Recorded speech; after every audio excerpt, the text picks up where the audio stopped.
Not long ago, I was sitting in the living room of Julia Sweeney, and she looked at me with this incredibly frightened face, and she said, "If this show doesn't make it, I'm going to have to get a real job." But ever since she said that, the show is Letting Go of God. It's the latest one-person show with Julia Sweeney, has been a huge hit. The show is about my religious journey from believing in God to not believing in God. It's a laugh riot! And it's hilarious! Particularly in this time of America, it seems like a very controversial subject. Well, it's so funny because my producer, Pam Keller, and I, we keep laughing because we thought there'd be a lot more controversy about my show than there has been. And it's like, sometimes I get groups of Episcopal priests and rabbis who come and say, "We love the show." Really? And I go, "Really?" Because it seems like you might not. What was their reason for it? And they say, "Oh, we're all struggling. We're all struggling." It's definitely the most research I've ever done on anything. It doesn't mean that my conclusions that I don't think there's enough evidence to believe in God is correct, but it means that I didn't take it lightly. Right. I really tried very hard to believe in God in every possible way I could, and I just couldn't. It's a warning for you. You actually learn stuff in this show.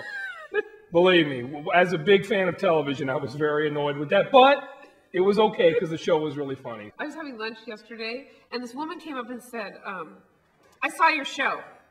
And I said, "Oh," and she goes, "You fucked me up, man. You fucked me up." And I said, "What?" She goes, "Honestly, all my kids are at St. Brendan's Catholic school. We're all Catholics. You just screwed me up. Like, I can't stop thinking about it. I've got books now. I'm reading all the time. I can't."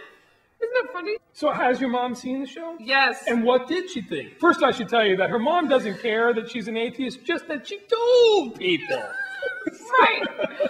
I felt a little vindicated because, she thought my career was going to be over and that I was going to lose my money in the show and that, no one would want to work with me again. And she was really concerned about that. And that hasn't been the case. In fact, I believe the opposite is true.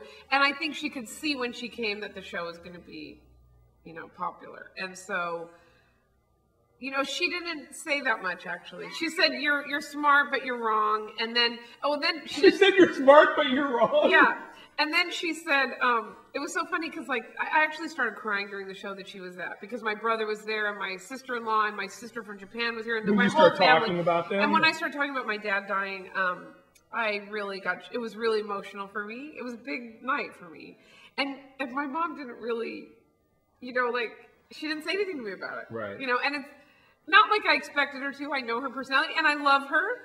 I know she's not a person who would say anything to me about that or have any conversation about it, but it was vulnerable for me to do that. And so then I remember that night we were up late and I kept thinking, "Don't you want to say anything about my show?" And she didn't. And then I, the voice in my head's like, "Don't expect that, don't expect that." And then a few weeks later, she called me up and she said, "I do have something to say." And I'm like, "The outfit you wear in the second act is not good." I said, "I've changed that outfit." That's great. Do you think your dad would have liked this show? My good friend Wendy Goldman, who knew my dad pretty well, on the opening, she said my favorite thing. She came up and said, "Your dad would have loved the show." And that, I didn't think about my dad seeing the show, but now I think of all my shows, of the 3 shows I've done, this is the show he would have liked the most. Julia Sweeney's show, Letting Go of God, is at the Hudson Theater Complex, and it's running currently through December 19th, but I think we're going to extend. Yes! December 19th, and it should extend because it's the #1 show in Los Angeles this year, and it better be made into a movie. It will. Okay. If it's my last dime, this will be a movie. Yeah, when my family came, then my brother, Jeff, he goes, "Well, there is no God. She did the research. I believe her."